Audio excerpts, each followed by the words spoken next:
বারাকাতু। আল্লাহ পাকের হুকুম যেভাবে পানি হচ্ছিল, প্রোগ্রামটা হওয়াও একটা বড় কঠিন প্রশ্ন, চ্যালেঞ্জের জায়গা ছিল। ব্যাপার, আমরা যারা আল্লাহ ও রসুলের পক্ষে, আমাদের জন্য পানি, ঝড়, তুফান এটা বড় বিষয় নয়। ব্যাপারটা হচ্ছে, একদল মানুষ আছে, তারা সর্বসময় মজা লিবার জন্য ব্যস্ত থাকে। এতেও আমাদের কিছু যায় আসে না। তারপরেও আল্লাহর দরবারে শুকরিয়া। আমি প্রথম থেকেই বলেছিলাম যে আমি 4টেই পৌঁছবো, কেন আমার আবার প্রোগ্রাম আছে, জলসা আছে, সেখানে যেতে হবে। এই জলসার বীজখানেই কওমের জন্য, ইসলামের জন্য, দেশের জন্য ফুরফুরা শরীফ আহলে সুন্নাত ওয়াল জামাতের ব্যানারে বিভিন্ন কর্মসূচি আমরা করে আসছি। আজকে ফুরফুরা শরীফ আহলে সুন্নাত ওয়াল জামাতের পক্ষ থেকে আপনাদের এলাকায় যে প্রোগ্রাম হচ্ছে, নিশ্চয়ই আপনারা দেখতে পাচ্ছেন। বাগনান মানকুর মোড়ে বিষয়গুলো আপনারা সকলে শুনেছেন। আমিও সব বিষয়টা একটু টাচ করি। পাশাপাশি আজকে আমাদের কাছে আরেকটা বড় আতঙ্ক ও বড় পেরেশানের বিষয় SIR। চেষ্টা করব যদি সময় হয় ওটা নিয়েও দু এক কথা বলার। কেন আহলে সুন্নাত ওয়াল জামাত ধর্মপ্রেম, মানবপ্রেম, দেশপ্রেম, এই 3টে বিষয়ের উপরে আহলে সুন্নাত ওয়াল জামাত কাজ করে। তাই আমরা দেশের ব্যাপারেও কথা বলার অধিকার রাখি, মানুষের ব্যাপারেও কথা বলার অধিকার রাখি, পাশাপাশি ধর্মের ব্যাপারেও কথা বলার অধিকার রাখি। তবে মনে রাখবেন, আমরা যে কথাগুলো বলি, এ কথাগুলো তথাকথিত রাজনীতির নেতাদের মতো মিথ্যা বলি বলে যায় না। আমরা যেটা বলি সত্য কথা বলি, ন্যায়ের পক্ষে বলি, ইনসাফের পক্ষে বলি, মানবতার পক্ষে বলি। সেই কথাগুলোই আমরা বলি যেগুলো বাস্তব ঘটছে তাই। যেমন আজ আপনারা নিশ্চয়ই জানেন, উত্তরপ্রদেশে এক অসভ্য বর্বর জালিম স্বৈরাচারী শাসক চলছে, যে একটার পর একটা সংবিধান বিরোধী, সমাজ বিরোধী, মনুষ্যত্ব বিরোধী, পাশাপাশি ইসলাম বিরোধী কর্মসূচি করছে। ঠিক তারই একটা নিদর্শন, তারই একটা কাজ আমরা দেখলাম গত কয়েক মাস আগে উত্তরপ্রদেশের কানপুরে আইলা মোহাম্মদ রসুল্লাহ সাল্লাল্লাহু আলাইহি ওয়াসাল্লাম, এক যুবক, সে তার ভালোবাসার বহিঃপ্রকাশ একটা ব্যানারে করেছে। জানি ইসলাম কোনো ব্যানারের ধর্ম নয়, ইসলাম কোনো ফটোর ধর্ম নয়, ইসলাম কোনো মূর্তি ভাষ্যকরের ধর্ম নয়। অতএব ব্যানারে লিখলেই যে আমার প্রেম হবে আর না লিখলে যে প্রেম নয়, এমনটা নয়। কিন্তু আমার একটা ভাই, সে আই লাভ মোহাম্মদ সাল্লাম লিখে সে ঈদে মিলাদুন নবীর র্যালি, মিছিলে, জুলুসে হাঁটছিল, এই উদ্দেশ্যে লিখেছিল। তাকে উত্তরপ্রদেশের সরকার, কানপুরের প্রশাসন তাকে FIR করেছে, বন্দি করেছে, এবং তার পক্ষে যারা আন্দোলন করতে নেমেছে তাদের উপরে নানানভাবে জুলুম, অত্যাচার চালিয়েছে। এটাকে আমরা ধিক্কার জানিয়ে, পুরো বাংলা নয়, বিভিন্ন জায়গায় আন্দোলন হচ্ছে, করছি, করব। কেন? দেশের সংবিধানের 25 নম্বর ধারাতে আমাদের অধিকার আছে। আমরা আমাদের ধর্মকে কিভাবে লালন পালন করব, কিভাবে প্রচার করব, কিভাবে ধর্মকে উদযাপন করব, এটাতে দেশ রাষ্ট্র কারো হস্তক্ষেপ করার অধিকার নেই।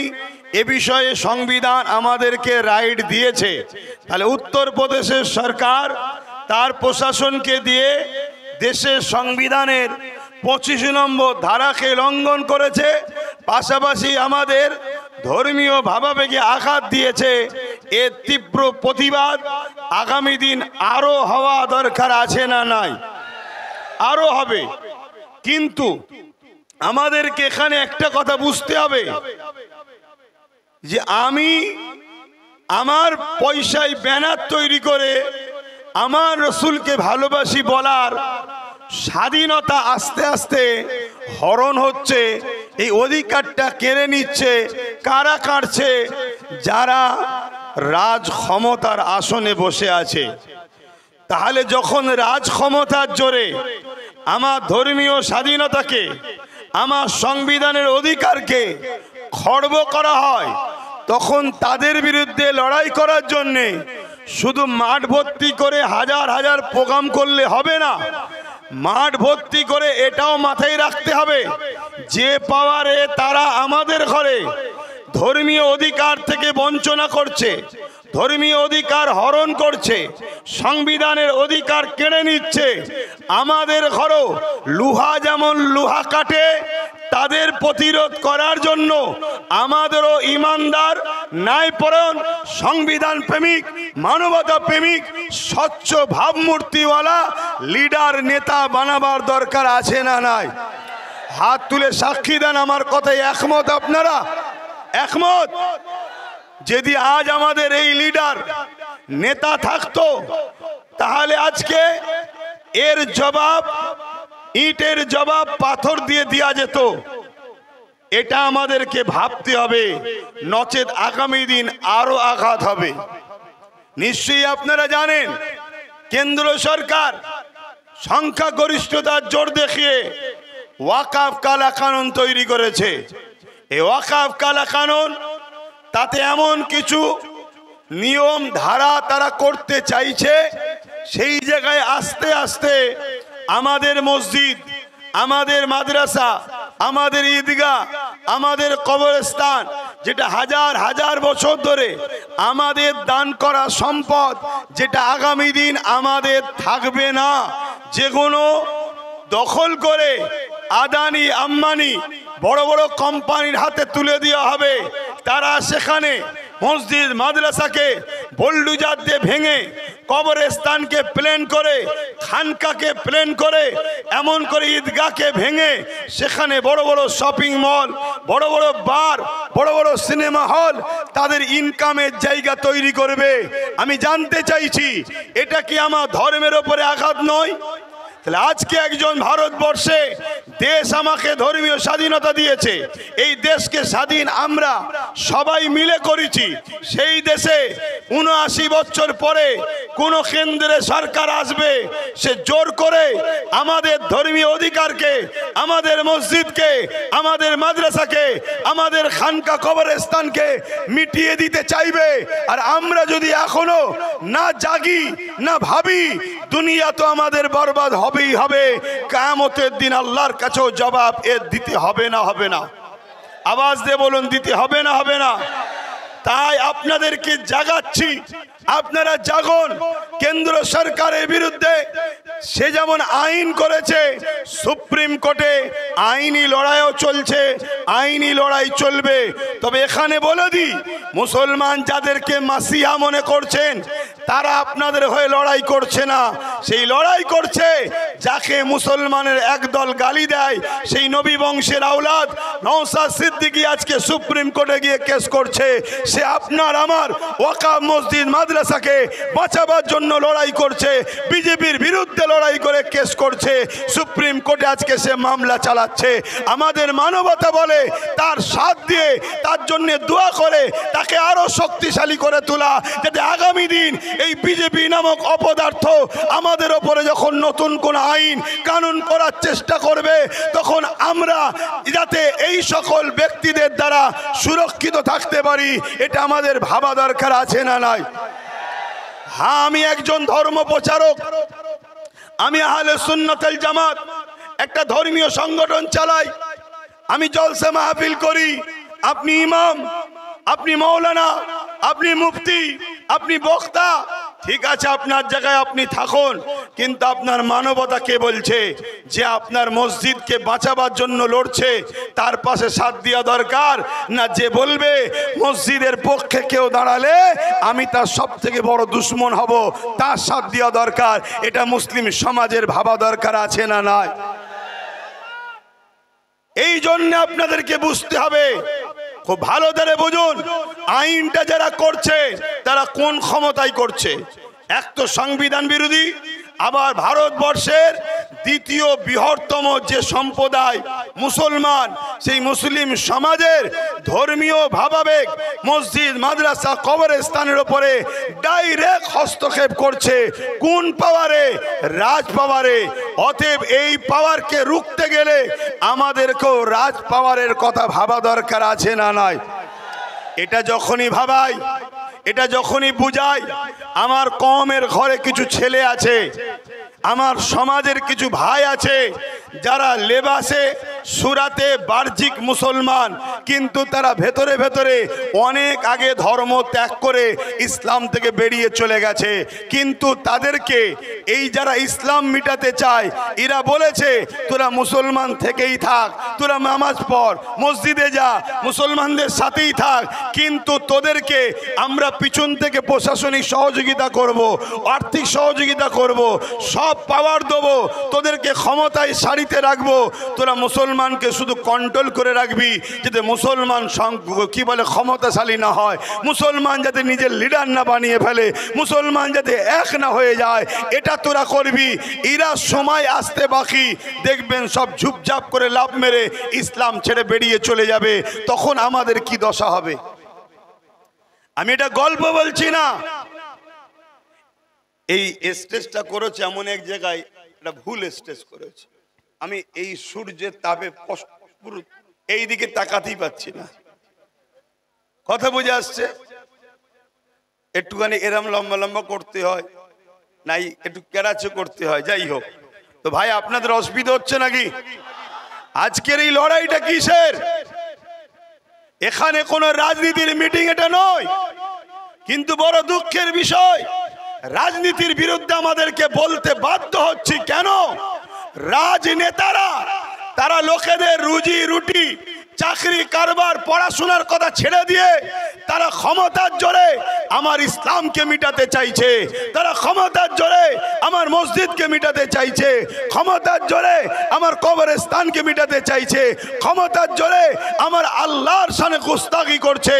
এই বাংলাতে ব্যারাকপুরের ভাটপাড়াতে এক মানবরূপী পশু বেরিয়েছে, এ আর এক জাহান্নামের কুকুর। আপনারা দেখেছেন তো নাকি? এ আর একটা জাহান্নামের কুকুর।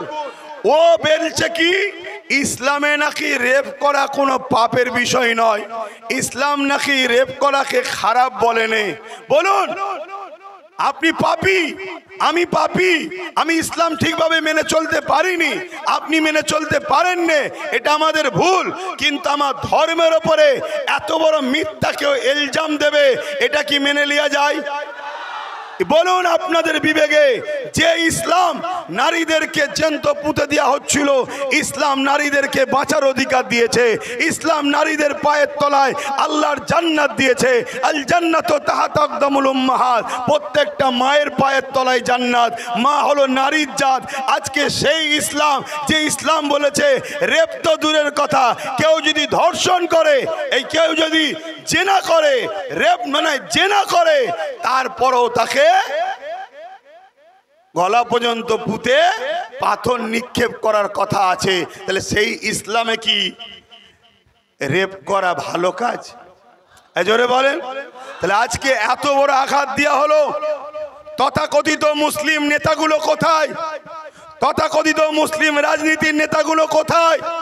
আর আমার বাংলার যিনি মুখ্যমন্ত্রী, তিনি বলেছিল বিজেপিকে রুখতে আমাকে সাথ দাও, বিজেপির হাত থেকে পুরো দেশে আপনাদেরকে বাঁচাবো। বলেছে হ্যাঁ কি না? জোরে বলেন, বলেছে হ্যাঁ কি না? কলকাতার রেড রোডে গিয়ে ঈদের নামাজে বলেছে, মনে পড়ছে? তাহলে আজকে আমার প্রশ্ন, বাংলার মুখ্যমন্ত্রীকে মুসলমানরা ভোট দিল বিজেপির হাত থেকে রক্ষা করবে বলে। আজকে সেই বিজেপির একজন নেতা অর্জুন সিং তার নাম, সে বলছে ইসলামে নাকি পাপ করা কোনো, রেপ করা কোনো খারাপ কাজ নয়।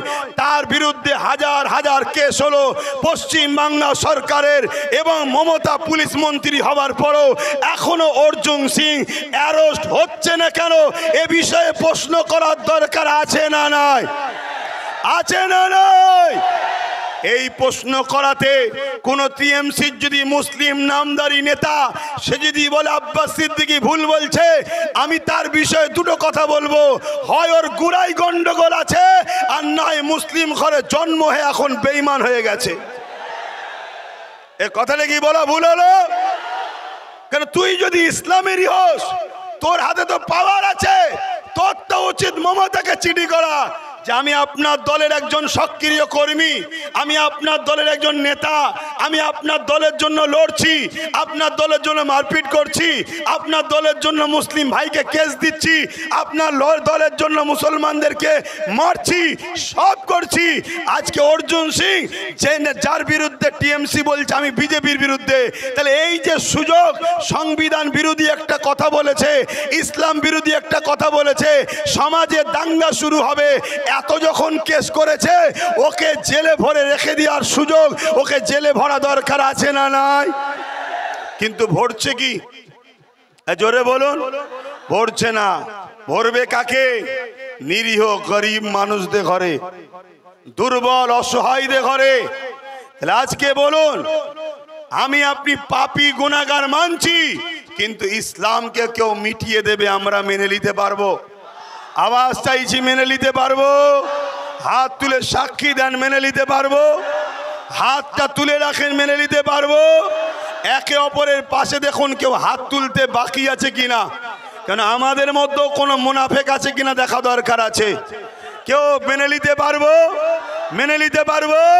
তাহলে আজ আপনাদেরকে জিজ্ঞেস করছি, এই জায়গায় যদি আব্বাস সিদ্দিকী বলে যে টাকার ইপিট আর উপিট, যার নাম টাকার ইপিট আর উপিট, যে টিএমসি সেই বিজেপি, যে বিজেপি সেই টিএমসি, শুধু দুটো পরিবার, একই পরিবার, জার্সি দুটো আলাদা, নাম দুটো আলাদা, মানুষকে বোকা বানাবার জন্যে একই বাজারে দুটো দোকান, একটা ভেজ একটা নন ভেজ, মালিক একটা নাগপুরে বসে আছে।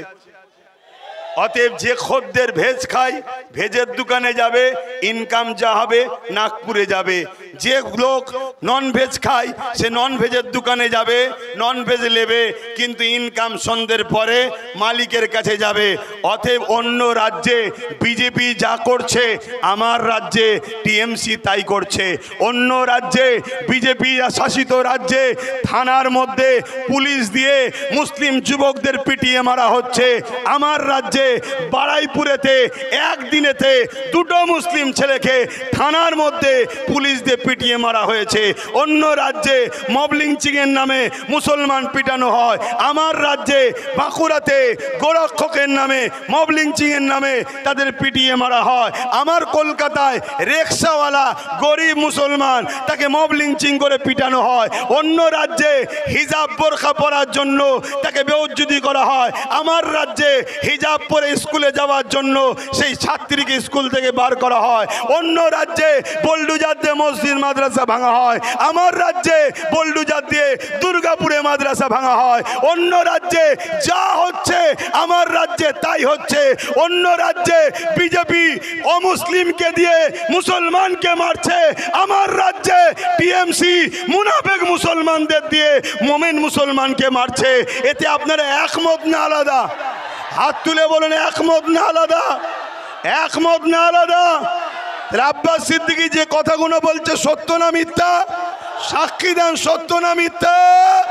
তাহলে এই জায়গায় দাঁড়িয়ে থেকে আমার কওমের ভাইদের বাঁচাবার জন্য একজন ধর্মগুরু হিসাবে আমার ভাবা দরকার আছে না নাই?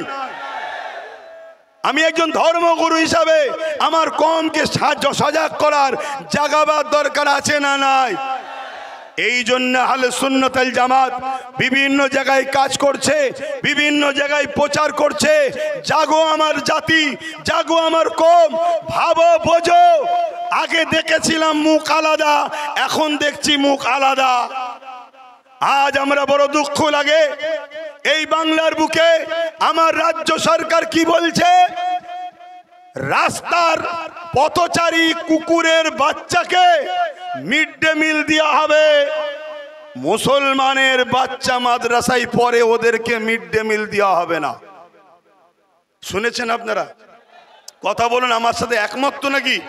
তাহলে আমার রাজ্য সরকারের নজরে পথচারী কুকুরের বাচ্চা থেকেও মুসলমানের বাচ্চা ভালো না খারাপ? তাহলে যে মুসলমানের বাচ্চাকে পথচারী কুকুরের থেকে রাজ্য সরকার খারাপ নজরে দেখে, যে পথচারী কুকুরের বাচ্চাকে মিড ডে মিল দেবো, মাদ্রাসার বাচ্চাদের মিড ডে মিল দেবো না, তাহলে সেই সরকারকে তো আমাদেরও ভাবানো দরকার যে আমরা তোকে টিকিয়ে রেখেছি বলে তোর ভাইপোর গাড়ি বাড়ি হচ্ছে, আমরা সরে গেছি বলে বামফ্রন্ট উড়ে গিয়েছিল, আমরা ছিলাম বামফ্রন্ট ছিল, আমরা সরব তুইও চলে যাবি। এটা দেখানো দরকার আছে না নাই? এটা তো আমাদের দায়িত্ব। একজন বাপ হিসাবে আমার ছেলেটা কি করে চাকরি পাবে, শিক্ষা পাবে, ভালোভাবে বাঁচবে, মাথা তুলে ধর্ম পালন করবে, এটা আমাদের ভাবা দরকার আছে না নাই? সরকারের কি কাজ মন্দির করা না মসজিদ করা? কোনো কিছু কাজ নয়। সরকারের কাজ চারটে জিনিস নাগরিককে দিতেই হবে: শিক্ষা, স্বাস্থ্য, কর্মস্থান, বাসস্থান। সরকারকে দিতেই হবে, এটা সংবিধানের রুলস। শিক্ষা, স্বাস্থ্য, কর্মস্থান, বাসস্থান। বলুন, সরকার আমাদেরকে শিক্ষা দিচ্ছে? 25,000-এর ওপরে স্কুল বাংলায় বন্ধ, উত্তরপ্রদেশেও বন্ধ, আসামেও বন্ধ, গুজরাটেও বন্ধ। ওখানে বিজেপি বন্ধ করছে, অর্থাৎ আরএসএস এর ইশারায়, আর এখানে মমতা বন্ধ করছে আরএসএস এর ইশারায়। আর বাংলায় আরএসএস এর স্কুল খোলা হচ্ছে, সেখানে প্রকাশ্য অস্ত্র ট্রেনিং দেওয়া হচ্ছে। আর এই পাশে পূর্ব মেদিনীপুরে আর এক কমনাল ভূত বেরিয়েছে, কিছুদিন আগে ইফতার করতো মুসলমানের সাথে, এখন কমনাল হয়ে গেছে। ও দিন রাত ধরে মুসলমানকে গাল দিচ্ছে, জিহাদি বলছে, রোহিঙ্গা বলছে, আর ওকে পাহারা দিচ্ছে কে? রাজ্য সরকারের পুলিশ। তার মানে তুই যা, মুসলমানদের গাল দে, ভয় দেখা, আর আমি বলবো আমার থেকে সরে গেলে ভোট ভাগ হলে বিজেপি চলে আসবে। অতএব মুসলমান আমার কোলে ফিরিতে থাকবে, আর আমি থাকবো। দাদা যা কাজ করছে আরএসএস এর ইশারায়, আমি সেই কাজটাই তো করে দেবো। শোনেন, পশ্চিম বাংলাতে বিজেপির লক্ষ্য নাই। যদি পশ্চিম বাংলায় বিজেপির লক্ষ্য থাকতো, একটা কথা শুধু মাথায় ঢোকেন, পশ্চিম বাংলায় বাঙালি থাকে না অবাঙালি? জোরে বলুন। তাহলে বিজেপি কখনো বাঙালিদের ঘরে গাল দিত? বাঙালিদের ঘরে উড়িষ্যায় মারত? বাঙালিদের ওপর জুলুম করত? তার মানে কি বিজেপি টিএমসি কে ক্ষমতায় আনার জন্য এই অফারগুলো করে দিচ্ছে? কথা বুঝে আসছে? কেন অন্য কেউ যদি এসে যায়, তাহলে কিন্তু আরএসএস এর ঘটি এই বাংলায় ছিল না, থাকবে না। বিগত দিন তো বামও ছিল, কংগ্রেস ছিল, তারাও অনেক ভুল করেছে, অস্বীকার করব না আমি। কেন? একজন আমাকে সত্য কথা বলতে হবে, কিন্তু এটা স্বীকার করতে হবে, বাম কংগ্রেসের আমলে এই বাংলায় কিন্তু বিজেপিকে দেখা যায় না। ঠিক না বে ঠিক? ওই গুজরাটিদের ঘরের রাস্তা তো আপনি দেখিয়েছেন, ওরাই বাংলার রাস্তা চিনত কি করে? আপনি তো দেখিয়েছেন। 1998 সালে অটল বিহারী বাজপেয়ীর হাত ধরে দল তৈরি করলেন, অটল বিহারী বাজপেয়ী অর্থ দিলেন, আস্তে আস্তে রেলমন্ত্রী হলেন, কয়লা মন্ত্রী হলেন, যোগ সাজ করে আস্তে আস্তে বাংলায় আপনি ওই বিজেপিকে আস্তে আস্তে এনেছেন। আনন্দবাজার পত্রিকার একটা ফ্রন্ট পেজে খবর বেরিয়েছিল, মমতা ব্যানার্জি বলছে বিজেপিকে ফ্রন্টে এনে লড়বো। কেন? বিজেপি যদি বিরোধী দল থাকে, তাহলে মুসলমানকে যতই মারো, যতই জুলুম করো, যতই অত্যাচার করো, মুসলমান যেই আমার কোল থেকে নামবে, আমি হুম্বুরির মা দেখাবো। হুম্বুরি মা দেখেছেন তো নাকি? যে ছোটবেলায় বাচ্চা ঘুমোতে না চাইলে মায়ের কোল থেকে নেবে গেলেই অমনি বলে ছেলে ধরা হুম্বুরির মা আসবে। কে হুম্বুরির মা? তারই ঘরের কেউ একজন বড় ক্যাতা বা কিছু চাদর জড়িয়েছে, ভয় দেখাতো, করে ভয় দেখাতো, আর বাচ্চা ভয়েতেই মায়ের কোলে উঠে পড়তো। তো মমতা বিজেপিকে হুম্বুরির মা বানিয়েছে। যেই আমরা নাপতে যাই, যেই আমরা কিছু বলি, অমনি বলে ওই দেখো হুম্বুরির মা এসছে। অমনি হেলিকপ্টারে করে চলে এলো। কে টাকলা আসছে, কে মোটা আসছে, কে রুগা আসছে, কে দুবলা আসছে, তারা এসে বলছে তাড়িয়ে দেবো, মেরে দেবো, কেটে দেবো, হ্যান করবো, ত্যান করবো। কিচ্ছু না, শুধু ভয় দেখাচ্ছে যাতে আমরা অন্য কারো কোলে না চলে যাই। অন্য কারো কোলে চলে গেলে এই বাংলায় আরএসএস এর হুকুম চলবে না। কথা মাথায় ঢুকছে? আর বাংলা অন্য রাজ্যের মতো নয়। বাংলায় 35 থেকে 40% মুসলমান। যদি মুসলমান বাংলার তকদির নিয়ন্ত্রণের ওসিলা যদি না হয়, তাহলে মুসলমানকে সবাই জামাই আদর করে কেন? কিন্তু দুঃখের বিষয়, আমরা নিজেদের ঘরে নিজেরা নুন না বানিয়ে তেজপাতা বানিয়ে দিয়েছি। আরে নুন বানাও। নুন কথাটা শুনতে খারাপ লাগতে পারে, কিন্তু নুন বেশি নিলেও বিপদ, না নিলেও বিপদ। নুন হোক আর তেজপাতা ইউজ করবে আর ফেলে দেবে, আমাদেরকে সেটা করছে। এখন আমি সংক্ষেপ করব কেন, যেতে হবে, আপনাদের অসুবিধা হচ্ছে না তো? শেষ একটা বিষয় শুধু বলে যাব, SIR বিষয়টা কি? SIR বিষয়টা কি? অ্যাকচুয়ালি ভারতবর্ষের আগে 12 বার 13 বার SIR হয়েছে। নির্বাচন কমিশনরা বলছে 8 বার হয়েছে। আমি এটা ধরেই চলছি। SIR দেশের জন্য হওয়া ভালো, কিন্তু বর্তমান যে SIR হচ্ছে, এই SIRটা হলো রাজনীতির SIR। এটা আমাদের জন্য বড় ভয়ঙ্কর, দেশের জন্য ভয়ঙ্কর। এ থেকে আমাদের সবাইকে সজাগ হওয়ার দরকার আছে না নাই? কিন্তু আমি আপনাদেরকে প্রশ্ন করব, এই রাজ্য সরকার কি বলেছিল? আমি বেঁচে থাকতে SIR হতে, জোরে বলুন, হতে। SIR শুরু হয়েছে না হয়নি?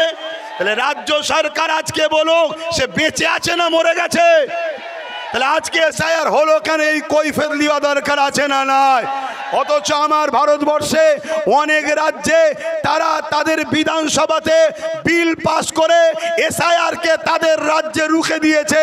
আজকে মুসলমান আমরা রাজ্য সরকারকে 215টার ওপরে MLA দিলাম, তারাও তো বিধানসভায় বিল পাস করতে পারত যে আমার বাংলায় SIR আমরা চাই না, এই বিল করা দরকার ছিল না, ছিল না। কিন্তু বাইরে বলছে SIR হতে দেবো না, যদি হয় লড়াই করব, একটা নাম বাদ গেলে ছাড়বো না। উপরন্ত 221 কোটি টাকা SIR যাতে হয় রাজ্য সরকার খরচ করছে। আমি যে কথাগুলো বলছি রেকর্ড হচ্ছে না হয়নি? অতএব হুচুকে বাঙালের মতো লাপালে হবে না। তোমার মধ্যে যাররা পরিমাণ যদি ইনসানিয়াত থাকে, তুমি যদি ইসলামের ঘরের সন্তান হও, তাহলে এই কথাকে যাচাই বাছাই করো, করে আব্বাস সিদ্দিকীর বিরোধী করো। তাহলে 221 কোটি টাকা SIR যাতে হয়, এর জন্য রাজ্য সরকার বাজেট করেছে। আর 90,000-এর কাছাকাছি লোক যাতে অফিসার SIR দ্রুত করতে পারে, এই অফিসার রাজ্য সরকার নির্বাচন কমিশনারকে দিয়েছে 90,000-এর ওপরে। তাহলে বলুন, রাজ্য সরকার SIR এর পক্ষে না বিরুদ্ধে? জোরে বলুন। কিন্তু এরপরও আপনাদেরকে বলে যাব, আপনারা ঘাবড়ে গিয়ে ভুল পদক্ষেপ নেবেন না। কাগজপত্র জড়ো করুন, কারণ আপনাদের ভোটেই যদি 21-এ কেউ সরকার হতে পারে, আপনাদের ভোটেই যদি 24-এ কেউ MP হতে পারে, আপনাদের ভোটেই যদি কেউ প্রধান হতে পারে, তাহলে আজ আপনাকে বাদ দেবে সেই MLA MP মন্ত্রী প্রধান করে আমাদের ধরা দরকার আছে না নয়? তাই ঘাবড়ে গিয়ে কোনো ভুল পদক্ষেপ নেবেন না।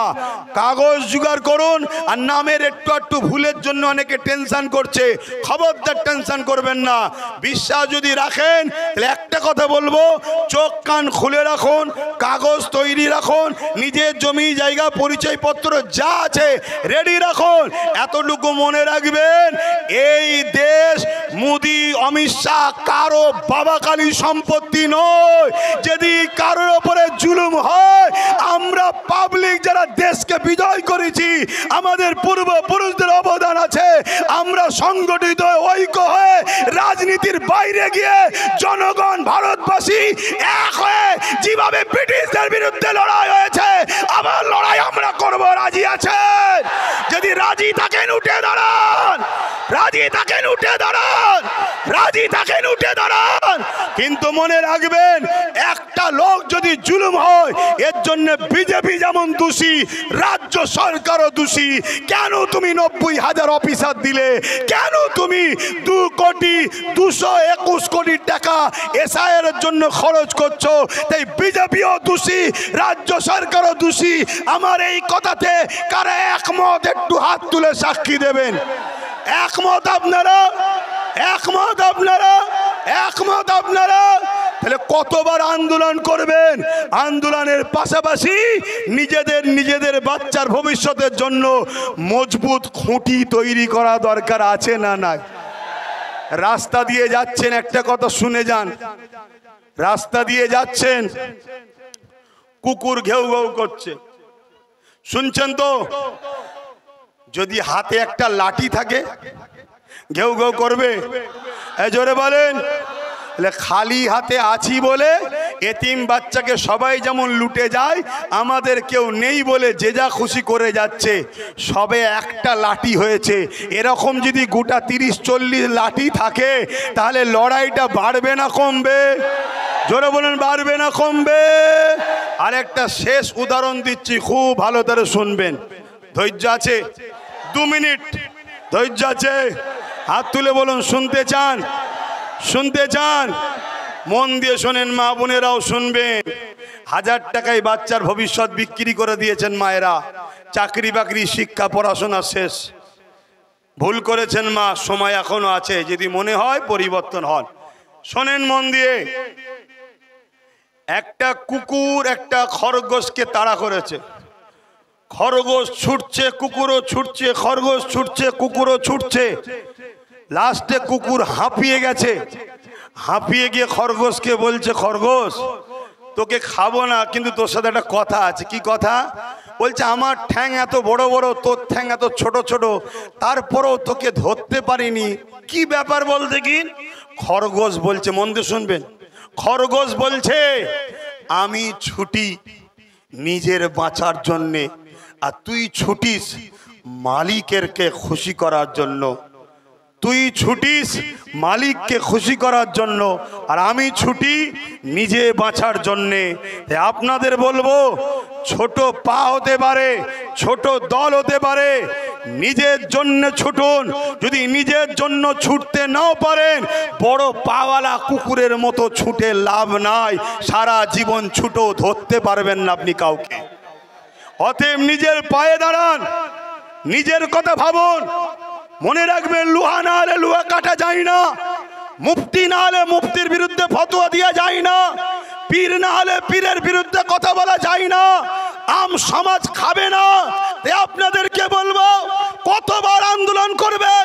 কখনো বোরখা নিয়ে, কখনো 3 তালাক নিয়ে, কখনো ইউসি ইউনিফর্ম সিভিল কোড নিয়ে, কখনো আমার শরীয়ত আইনের ওপরে, কখনো এক নোংরা মেয়ে আম্মাজান আয়েশা হুজুরের বিরুদ্ধে, কখনো আই লাভ মুহাম্মদ রাসূল নিয়ে, কখনো এমন করে দেখা যায় 3 তালাক নিয়ে, কখনো দেখা যাচ্ছে আমার আল্লাহর দিন সম্বন্ধে রেপ করা নাকি পাপ নয় বলছে।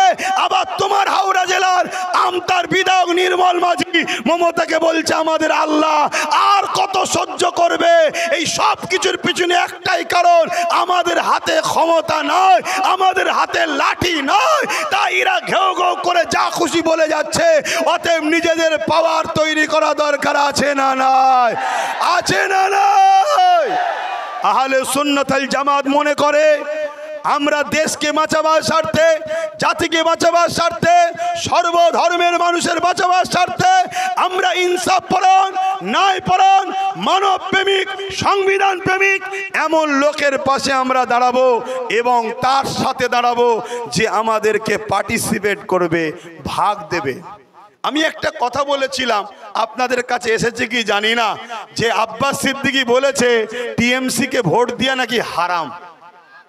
আপনারা শুনেছেন? কারা কারা শুনেছেন একটু হাত তুলে দেখান। এই কথাটা একটু বিস্তারিত বলবো খুলে, ধৈর্য আছে?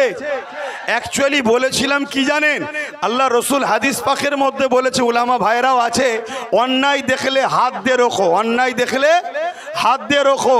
যদি হাতে না পারো মুখ দিয়ে প্রতিবাদ করো, যদি মুখে না পারো অন্তর থেকে ঘৃণা করো। এই তিনটে যার মধ্যে নেই, রসুল বলছে তার মধ্যে ঈমান নেই। অর্থাৎ অন্যায় দেখেছে হাত দিয়ে রুকেছে, এ ক্যাটাগরির ঈমান। অন্যায় দেখেছে হাত দিয়ে রুকার ক্ষমতা নেই, মুখ দিয়ে প্রতিবাদ করেছে, সেকেন্ড ক্লাসের ঈমান। মুখ দিয়ে প্রতিবাদ করার ক্ষমতা নেই, অন্তর থেকে ঘৃণা করেছে। ঈমান আছে কিন্তু ঈমানের একদম শেষ স্তর। এরপরেও যদি কেউ অন্যায় দেখে ঘৃণা না করে অন্যায়ের সাথ দেয় এবং সেই অন্যায়টা ইসলামকে মিটাতে চায়, তার মধ্যে ঈমান আছে। জোরে বলুন। আজকে কেন্দ্রের অপদার্থ সরকার সংখ্যাগরিষ্ঠতা দেখিয়ে ওয়াকফ কালা কানুন তৈরি করে আমার মসজিদ মাদ্রাসা কবরস্থান মিটাতে চাইবে। রাসূলুল্লাহর হাদিস অনুযায়ী ওর বিরুদ্ধে হাত দিয়ে লড়ো। হাতে যদি ক্ষমতা না থাকে মুখ দিয়ে প্রতিবাদ করো, মুখে যদি প্রতিবাদ করো ক্ষমতা না থাকে অন্তর থেকে ঘৃণা করো।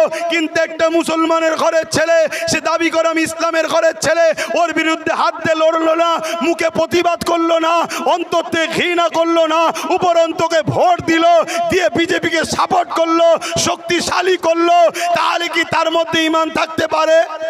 জোরে বলেন। এই কথাটা আমি প্রথম বলেছি। আর তারপরে বলেছি কি, যখন ওই বিজেপির বিরুদ্ধে বাংলায় আন্দোলন হচ্ছে, মমতা ব্যানার্জি বলেছে দিল্লি চলে যাও, এখানে নয়।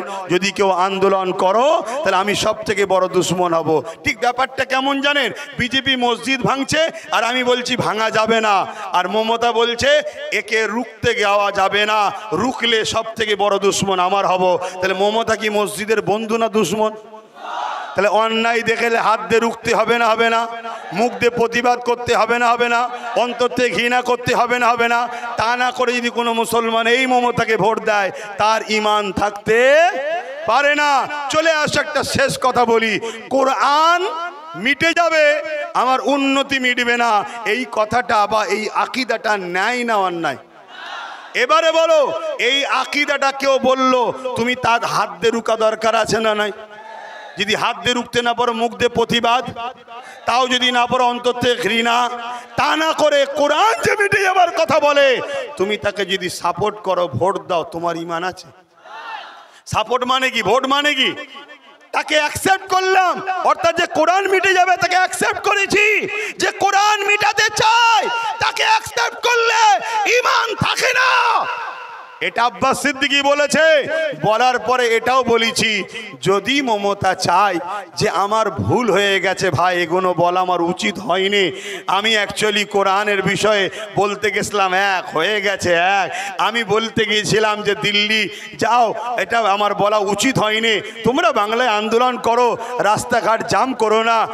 ক্ষমা যদি তাই ভিন্ন বিষয়, যদি ক্ষমা না চায়, মুসলমানকে জিজ্ঞেস করছি বিজেপিকে ভোট দেওয়া যাবে? হাত তুলে সাক্ষী দেন, বিজেপিকে ভোট দেওয়া যাবে? যারা হাত তুলছেন না তার মানে দিল থেকে চাইছেন নাকি বিজেপিকে ভোট দেওয়া যাবে? কোনো মুসলমানের বেটা দিতে পারে, কোনো ইমানদার দিতে পারে, দিলে তার ঈমান থাকবে না। আমি ফতোয়া দিয়ে যাচ্ছি, যদি দম থেকে তোমার উলামাকে লাগাও না, আমি আছি তো, কেন হবে না? সে দেশের দুশ্মন, ইসলামের দুশ্মন। ঠিক তেমনি টিএমসি যদি ক্ষমা না চাই মমতা এই কথা কোনো বলার দরুন, একেও ভোট দিলে ঈমান থাকবে না। বলুন দেওয়া যাবে? দেওয়া যাবে? এইটাই তো আব্বাস সিদ্দিকীর বক্তব্য। এখন আমার কোনো যদি মুসলিম দাবিদার মুনাফেক ভাই বলে তুমি যা করলে আমার তো খাওয়া বন্ধ হয়ে যাবে, তোর পেটে জাহান্নামের আগুন ঢুকাক আল্লাহ, তোর হারামের পেটের জন্য আমার মসজিদ মাদ্রাসা শেষ করে দিবি? হ্যাঁ, ওকে বল ক্ষমা চাইতে মমতাকে। কি ক্ষমা চাওয়া দরকার আছে না? ক্ষমা চাইলে ভিন্ন বিষয়, ক্ষমা না চাওয়া পর্যন্ত কোন মুসলমানের বেটা যদি একে ভোট দেয় ঈমান থাকবে না, থাকবে না, থাকবে না। চ্যালেঞ্জ দিয়ে গেলাম। তোমার কাছে প্রশাসনের পাওয়ার, গায়ের জোর দেখানোর বিষয়টা আলাদা। ফেরাউনের জোর অনেক ছিল, মিটিয়ে দিয়েছে আল্লাহ। নমরুদের জোর ছিল অনেক, মিটিয়ে দিয়েছে আল্লাহ। তো যাক, আর কথা নয়, আমার শেষ কথা, আপনারা আমার সাথে আছেন তো? আমি যদি ব্রিগেড ডাকি, গাঁটের পয়সা খরচ করে যাবেন? হাত লম্বা করে তুলুন। যাবেন? তবে 2 বছর 21-এ অজ্ঞান নলেজ সিটিতে প্রোগ্রাম হয়নি। আমি চাইছি 21-এ অজ্ঞান আগে প্রোগ্রামটা ওখানে হোক, তারপরে ব্রিগেডে আবার করব। তাই 21-এ অজ্ঞান নলেজ সিটিতে কি যাবেন না? হাত তুলে বলুন, যাবেন না? কথা ঠিক তো নাকি? আল্লাহ আপনাদের সুস্থ ভালো রাখুক। সকলে আস্তে আস্তে যাবেন। ছোট্ট একটু দোয়া হবে। আমাদের এই সালাম এক কলি কি বলে দোয়া হবে। কোথায় গেল? এই আমাদের মহাসব আসছেন, একটু দোয়া করতেন, একটু ছোট্ট দোয়া হবে। আল্লাহুম্মা আমিন।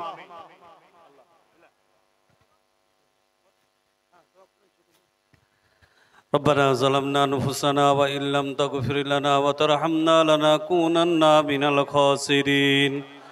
আয় আল্লাহ, এতগুলো মানুষ আপনার শাহী দরবারে আমরা হাত তুলেছি আল্লাহ, আমাদের সকলের ঈমান আমালকে মজবুতি করে দিন আল্লাহ। আমাদের জীবনের সমস্ত গুনাহকে আপনি মাফ করে দিন আল্লাহ। বেদিন বেঈমান দুশ্মন কাফেরদের হাত থেকে আমাদেরকে রক্ষা করুন আল্লাহ। আল্লাহ, মসজিদ, মাদ্রাসা, দরগা, ঈদগাহ, খানকা শরীফ আমাদের মুসলমানদেরকে আপনি হেফাজত করুন আল্লাহ। ওয়া আখিরু দাওয়ানা আনিল হামদুলিল্লাহি রাব্বিল আলামিন। লা ইলাহা ইল্লাল্লাহু মুহাম্মাদুর রাসূলুল্লাহ। একটু স্লোগান দিন, নারে তাকবীর।